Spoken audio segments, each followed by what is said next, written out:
BJP को 40 में से सिर्फ 5 सीटें मिली।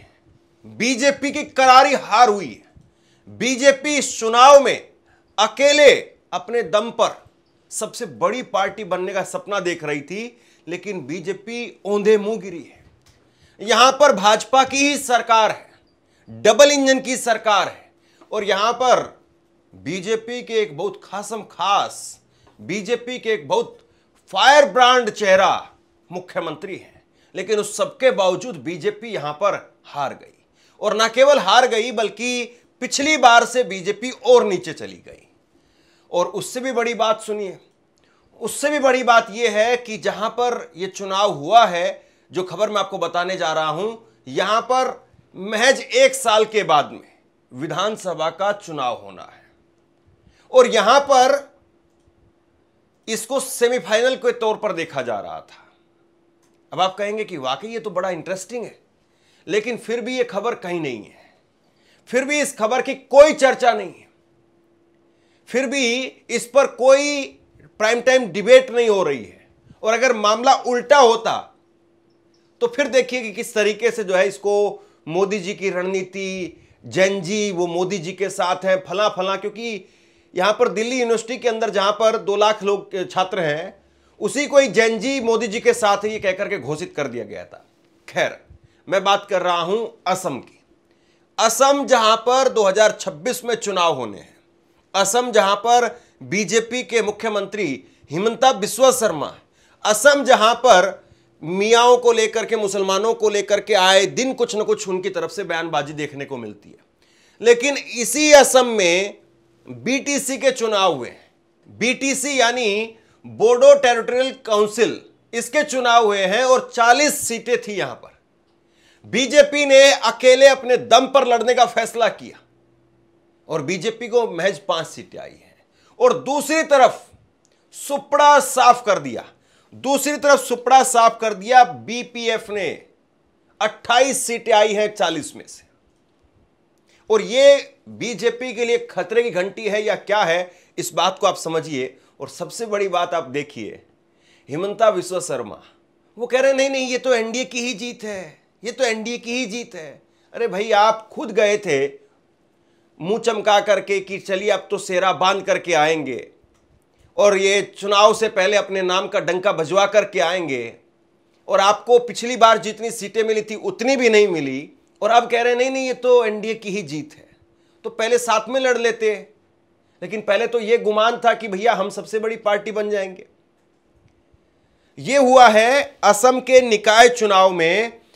26 तारीख को इसका रिजल्ट आया, और अगर ये नतीजे उल्टा होते, यानी बीजेपी यहां पर 40 में से 28 सीट जीत जाती, तो फिर इसकी चर्चा जो है वो पूरे राष्ट्रीय स्तर पर मीडिया में होती। लेकिन अब चूंकि ये जो बेल्ट है पूरी की पूरी बोडोलैंड है, ये आदिवासी क्षेत्र है, और इसीलिए जो है इसकी बहुत ज़्यादा बात नहीं हो रही है। तकरीबन 20% यहाँ पर मुस्लिम आबादी है, बाकी 72% यहाँ पर हिंदू आबादी है, जिसमें से एक बहुत बड़ी आबादी वो आदिवासी है, जनजाति है। वो अपने आप को क्लेम भी नहीं करते हम हिंदू है, लेकिन उनको गिन लिया जाता है कि वो हिंदू है। खैर, इस क्षेत्र में 15 सीटें ऐसी हैं जो विधानसभा को सीधे तौर पर हार या जीत तय करेंगी। यानी जो अभी नतीजे यहां हमारे सामने है 15 सीटों पर, वो सीधा असर डालेंगे। तो सेमीफाइनल जिसको माना जा रहा था, सेमीफाइनल में बीजेपी खिसक गई है। अब आप कहेंगे कि भैया कांग्रेस का क्या हाल हुआ? तो कांग्रेस का हाल बिल्कुल नील बटे सन्नाटा है। 0 सीट आई कांग्रेस की वहां पर, लेकिन फिर भी कांग्रेस के लिए एक बड़ी जीत है इसमें। और वो बड़ी जीत कैसे है वो मैं आपको आगे बताने वाला हूं। सबसे पहले ये जो नतीजे निकल करके सामने आए हैं वो आप देखिए। बीजेपी को बोडोलैंड क्षेत्र में क्षेत्रीय परिषद में वो बड़ा झटका लगा है। केवल 5 सीटें ही बीजेपी जीत पाई है, और गठबंधन की यहां पर हार हुई है। बीजेपी और यूनाइटेड पीपल्स लिबरल यूपीपीएल का गठबंधन नतीजों में पिछड़ गया है। यूपीपीएल का प्रदर्शन वो कमजोर रहा। यूपीपीएल को सिर्फ 7 सीटें उनको मिली है। कांग्रेस पूरी तरह से बाहर हो गई है, कांग्रेस को एक भी सीट हासिल नहीं हुई है। बीपीएफ का वो यहां पर जबरदस्त दबदबा देखने को मिला, और 40 में से बीपीएफ ने 28 सीटें जो है वो यहां पर जीती हैं। बीजेपी का अब तक का सबसे खराब प्रदर्शन है ये। 2016 के बाद से पहली बार पार्टी को असम में किसी चुनाव के अंदर हार झेलनी पड़ी है। सीएम हिमंता बिस्वा शर्मा, उनकी जिस तरीके से वहां पर वो एक्टिव थे, सक्रिय थे, वो भी सब बेकार हो गया, बेअसर हो गया। कई रोड शो उन्होंने किए, कई रैलियां की, उस सब के बावजूद बीजेपी को लोगों ने यहां पर नकार दिया। किंग मेकर की जरूरत नहीं है, बीपीएफ ने कहा है कि अब हम अकेले ही सरकार बनाएंगे। वहीं हिमंता बिस्वा शर्मा वो कह रहे हैं, मुख्यमंत्री, कि ये एनडीए की ही जीत है। आगामी विधानसभा चुनाव पर भी इसका असर पड़ेगा। बोडोलैंड की 15 सीटें, वो यहां से उसके नतीजे तय होते हैं और नतीजों पर सीधा असर जो है वो यहां से रहता है। विश्लेषकों की राय में अगर आप इसको समझना चाहते हैं तो क्षेत्रीय नतीजे पहचान की राजनीति और बीजेपी विरोधी लहर की ओर इशारा करते हैं। सबसे बड़ी बात यह है कि बीजेपी को जो झटका लगा है उसको आप ऐसे भी समझिए कि आदिवासी लहर वो इस वक्त में बीजेपी के खिलाफ दिखाई दे रही है। जितनी भी यहां पर जनजाति हैं वो बीजेपी के खिलाफ दिखाई दे रही है।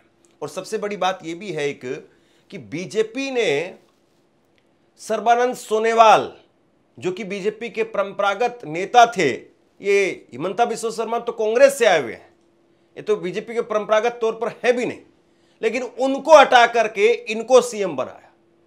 वो खुद जो है वो जनजातीय समुदाय से आते थे, उनको हटा करके इनको सीएम बनाया। और अब देखिए आप, एक नाराजगी वहां पर दिखाई दे रही है। सीधी सी बात जो है वो ये है कि जिस तरीके से हिमंता बिस्वा शर्मा दावे कर रहे थे, जिस तरीके से वो चुनाव में वहां पर लगे हुए थे, वो सब कुछ यहां पर काम करता हुआ नजर नहीं आ रहा है। और उससे भी बड़ी बात यह है कि खुद प्रधानमंत्री नरेंद्र मोदी 4 दिन पहले, महज 4 दिन पहले वो असम में गए थे।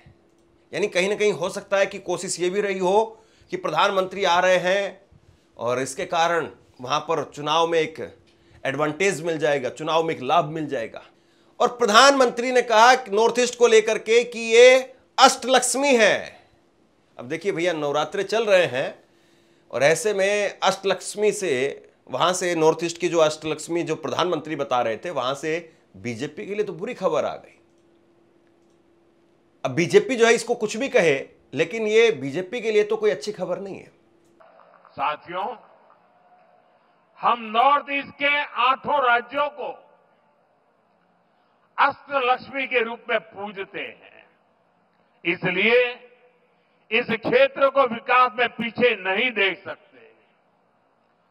यहां विकास के लिए केंद्र सरकार ज्यादा से ज्यादा पैसे खर्च कर रही है।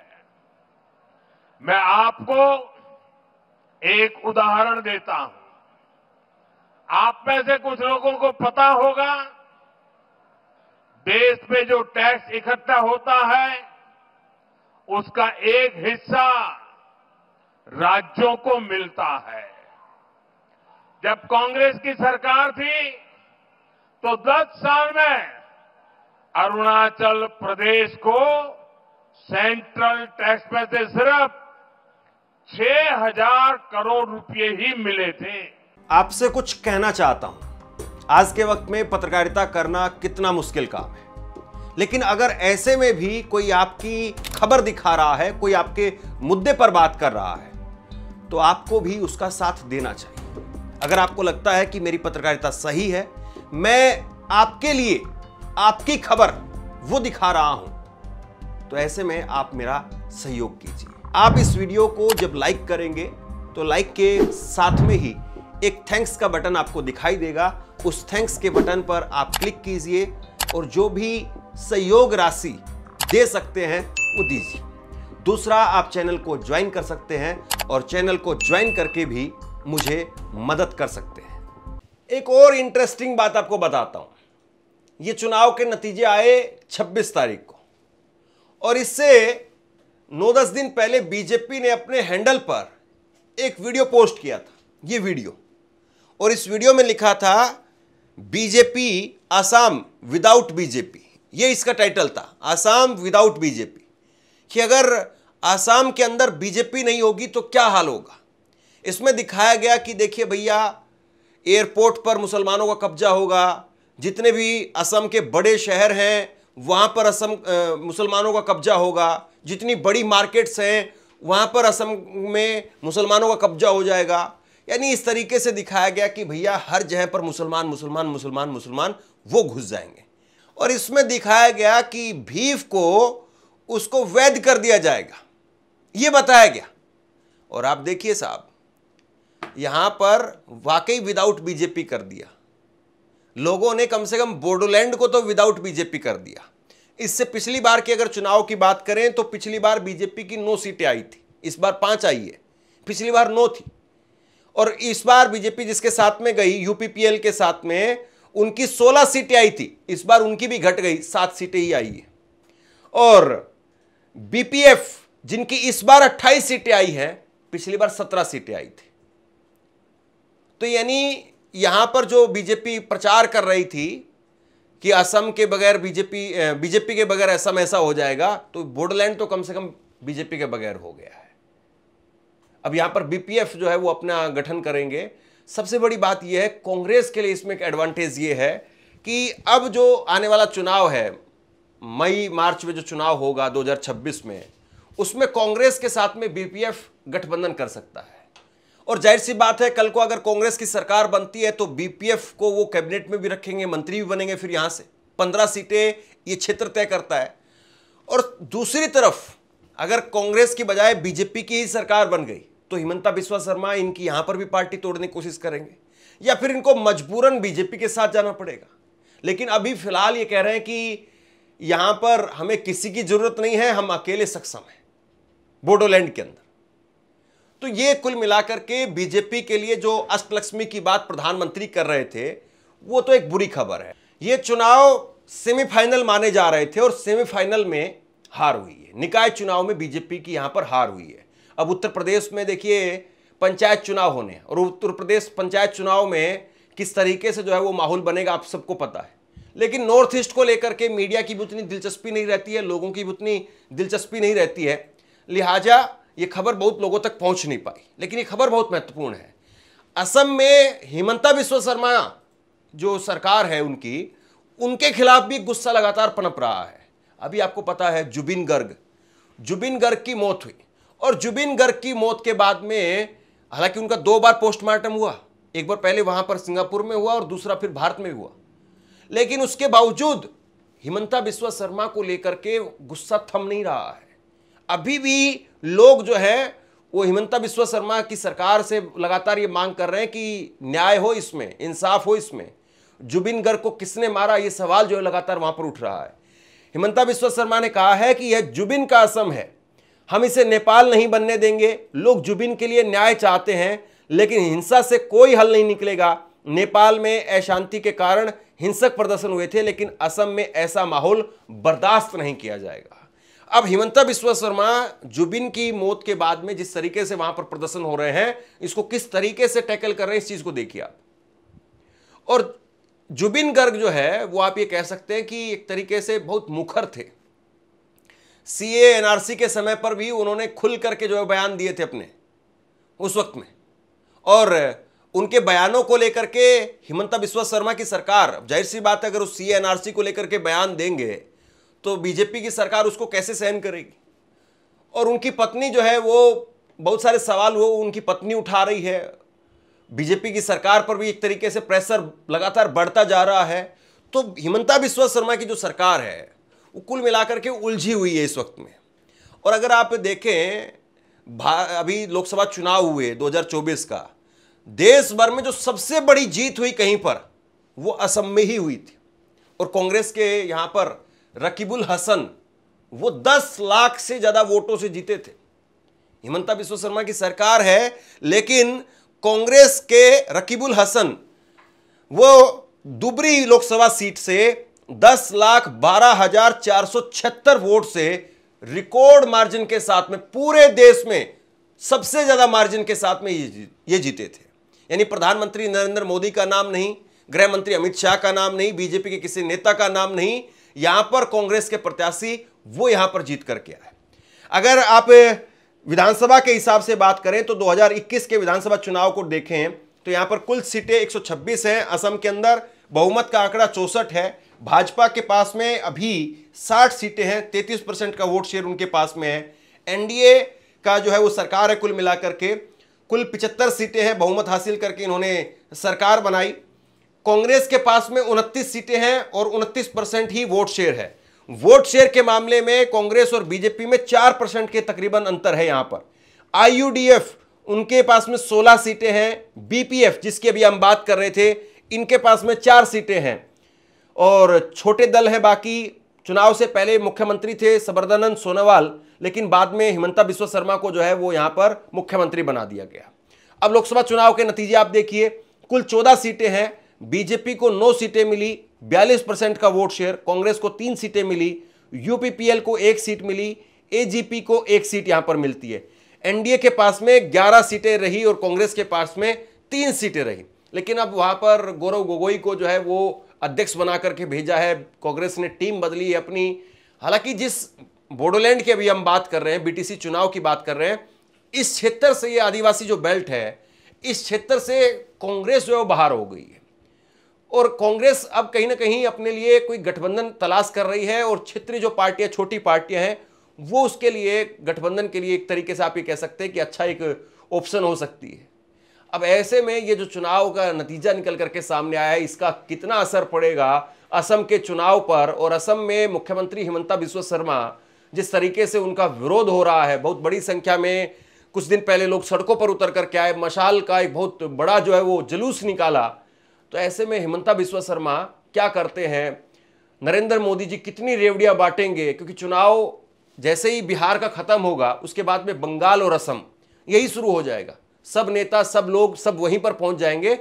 खैर पश्चिम बंगाल की ज्यादा चर्चा होती है, लेकिन असम का चुनाव वो नीरस नहीं होता है।